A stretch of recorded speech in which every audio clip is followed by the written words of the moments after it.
Following Vanderbilt University Medical Center's decision to stop gender-affirming surgeries for minors after pushback from Republican lawmakers across the state, Tri-Cities representatives are promising legislative action.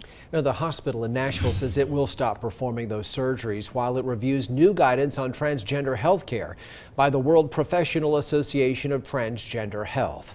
Ansley Daniel is in the studio tonight after speaking with local representatives and those who are advocates for the transgender community. Ansley? Josh and Sarah, since the transgender health clinic at Vanderbilt opened back in 2018, about 5 gender-affirming surgeries a year have been performed. They say that they've been performed on minors 16 years old and up. Local state representatives, though, say that they were shocked to even find out that these surgeries were happening. We were just shocked that that type of surgery was happening to children that can't change their mind once it's done.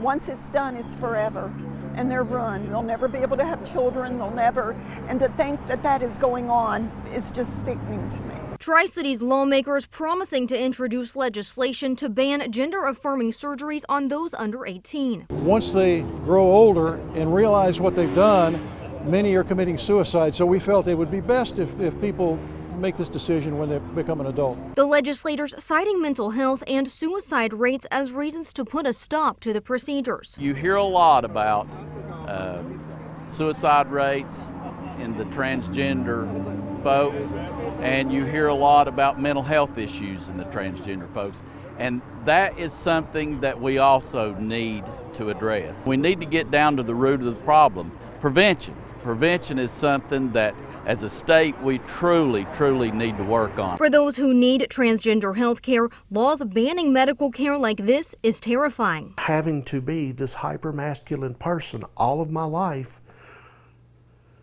left psychological scars that I'm still dealing with today. Aslan Bailey is the president of the Tri-Cities transgender group. She's been transitioning for a decade and says these types of laws do not help the transgender community. Society at large and people like these lawmakers who make our lives so much more difficult and make us feel that just being ourselves is a burden on society.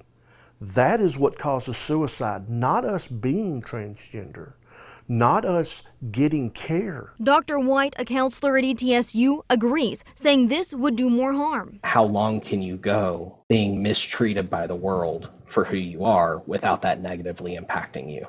Versus when you have a solid support system that tells you, yes, you are who you say you are.